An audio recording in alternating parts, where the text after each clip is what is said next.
Hi, this is Michael Talis with the Talis team, and we're sitting again with Sue Baker-Dirickson, and we're talking mortgages. Just last week, the Feds increased the rate. How many times they did it this year already? Well, this is the third 0.75% increase that we've received in consecutive meetings. Right. Sue, please tell us, what does it mean for mortgages, and what should we expect in the near future? Well, mortgages follow the Fed funds rate, and so the Fed funds rate is up every time the Feds raise the rates. And what we were most concerned about, because the market had priced in that we were going to get that 0.75% increase, was what they were forecasting for the remainder of the year. So they published what's called the dot plot chart. And the dot plot chart showed an additional 1.25% projected increases between now and the end of the year. Oh, wow. So what's the rate right now? I mean, federal rate after the last... The Fed's fund rate, I think right now is right around 3.25%. And they're so they're targeting... they're targeting 4.25% by year end. Okay. That's a pretty steep increase. It's going really fast. What would you expect where the mortgages should end by the end of the year, mortgage rates, and the beginning of next year? Because we started the year, in low threes? We did. And right now, what I see is around 6. So are we expecting to continue growing until the end of the year? 6 was a couple days ago, Michael. Oh, I'm sorry. So we need to differentiate conforming interest rates versus jumbo interest rates. Okay. So conforming interest rates are the rates that Fannie Mae and Freddie Mac put out. And in our area, we're a high cost area here. The high cost area, the conforming loan amounts can go as high as $970,800. However, the standard conforming rate nationwide is $647,200. Right. So once we get above the $647,200, as long as someone meets the underwriting criteria, we can price them as a jumbo. And the rate right now, jumbo versus conforming, is 1%. Oh. So if you are a conforming loan and I was quoting you today, it's at 7% at no points, where I can still get a 30-year fixed on a jumbo loan at between 6 and 6.125. Got it.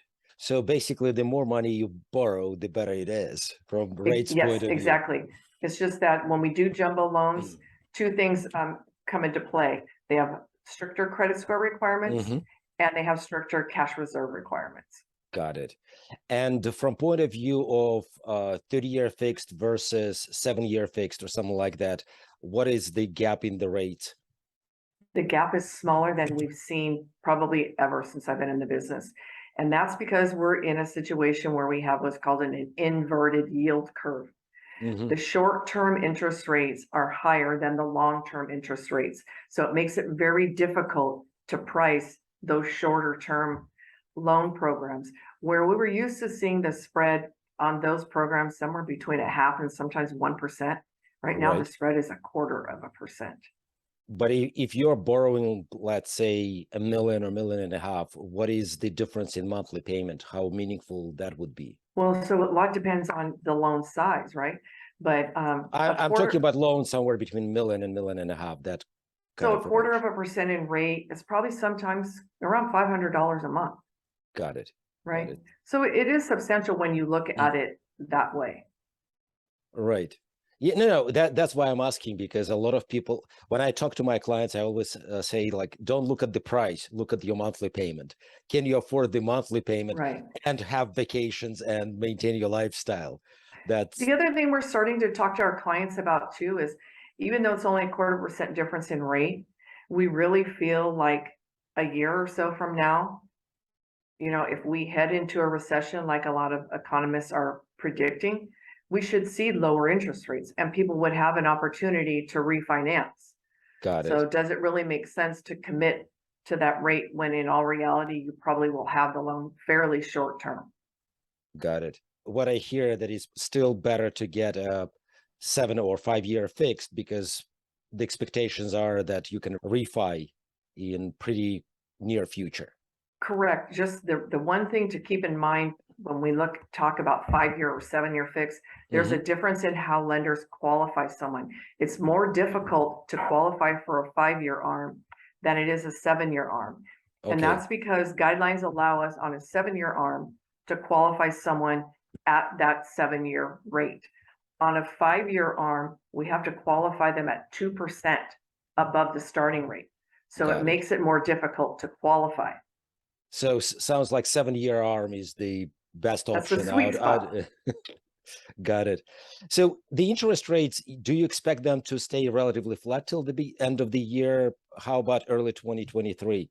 I wish I could say they're going to stay flat. The anticipation is we're going to see them continue to increase to the end of the year. In fact, earlier today, there were 2 Fed governors that were speaking that both said that the plan is for the Feds to continue increasing rates through the end of the first quarter of 2023.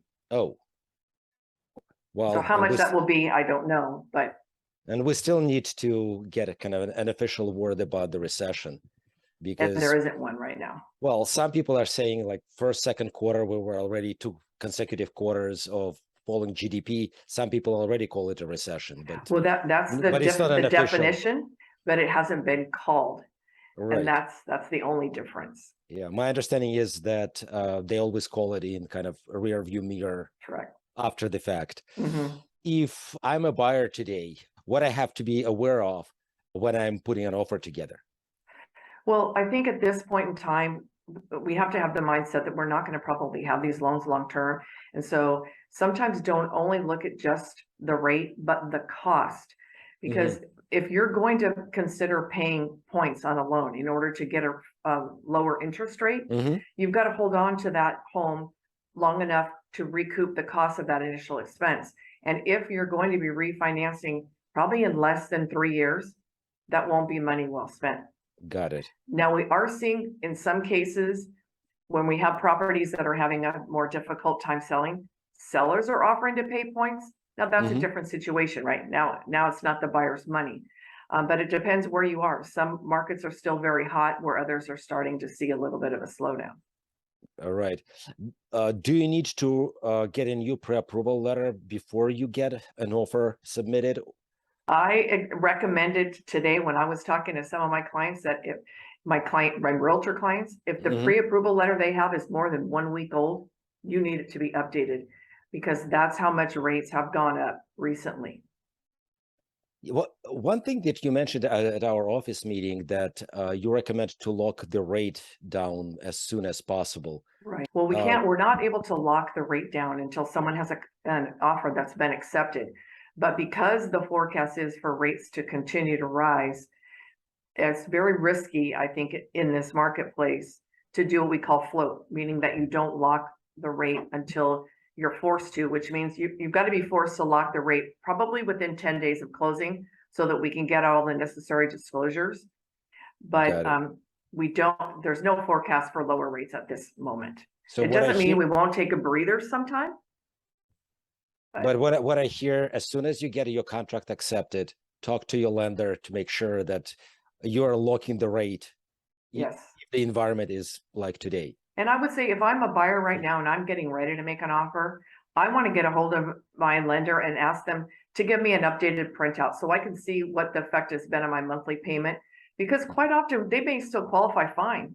We, as a lender, as an underwriter, we're okay, but they have to make sure with their personal finances that it still feels comfortable. Oh, that makes a lot of sense.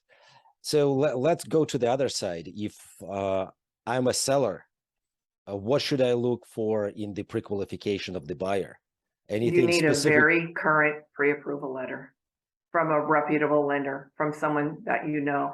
It's very easy for buyers to go out online and get a pre-approval letter off of some type of a website, but quite often no documents have been reviewed. So it's not really been underwritten. So you want to make sure you have a fully approved buyer and not just basically a pre-qualified buyer.